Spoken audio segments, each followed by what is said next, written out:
Keberadaan fasilitas yang berdiri di Taman Edukasi di Jalan Simpang Ulin, Banjarmasin Tengah kembali dipertanyakan Wakil Rakyat di DPRD Banjarmasin, terutama kerjasama pemerintah Kota Banjarmasin dengan pihak swasta. Taman edukasi tersebut harus dikembalikan ke fungsinya, yaitu sebagai wadah pendidikan bagi nang bersantai di taman tersebut. Berikut untuk kabar nang selengkapnya.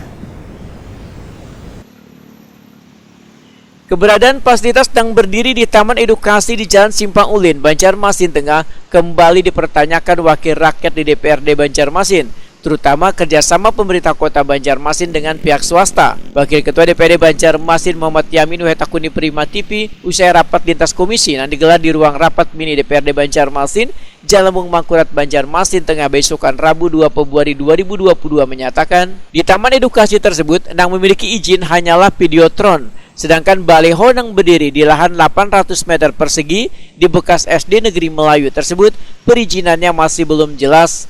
Politisi Partai Gerindra ini pun memandangkan Taman Edukasi tersebut harus dikembalikan ke fungsinya, yaitu sebagai wadah pendidikan bagi yang bersantai di taman tersebut.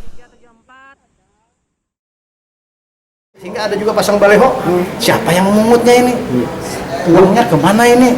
Kerugian lah tuh Ketua. Ya kita anggap bahwa ini salah satu kerugian pemerintah kota. Karena itu ada income dari pertama dari pemasangan baliho. Yang tampil itu kan iklan kan. Nah jadi ini yang harus menjadi catatan, tapi kita akan mendalami lagi dalam hal terkait kontrak kerjasamanya seperti apa.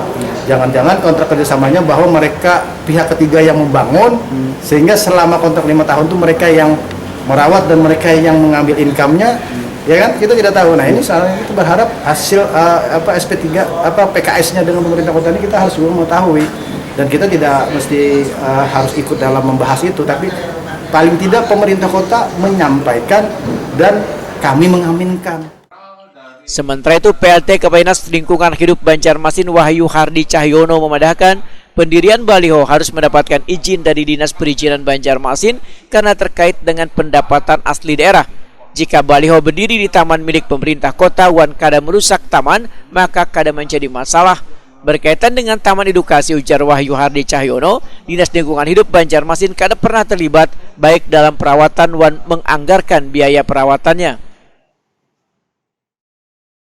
Taman edukasi itu pertama kami jelaskan, kami Dinas Lingkungan Hidup tidak terlibat di dalam pembangunan taman kita sendiri. Yang pertama, yang kedua, sampai sekarang pun kami tidak pernah membuat anggaran untuk pemeliharaan taman tersebut. Dan ini kan masih diperdebatkan di DPRD, ini masih digodok mungkin karena dulu ada perjanjian kerjasamanya dan kami sendiri pun tidak tahu perjanjian kerjasamanya isinya bagaimana. Kalau fungsi kami sebagai salah satu fungsi kami untuk membangun taman yang ada di kota ini, fungsi kami di sana apa? Kami tidak tahu. Jadi sebenarnya Bu Buan ini kada dilibatkan dengan taman edukasi itulah? Tidak, dalam pembangunan tidak tahu. Termasuk dengan perawatan? Tidak ada, kami tidak pernah menganggarkan perawatan. Yang biasanya kami kalau menganggarkan perawatan itu, kecuali sudah diterima ke kami asetnya, sudah diterima ya. Kalau sudah diterimakan diserahkan misalnya ke kami,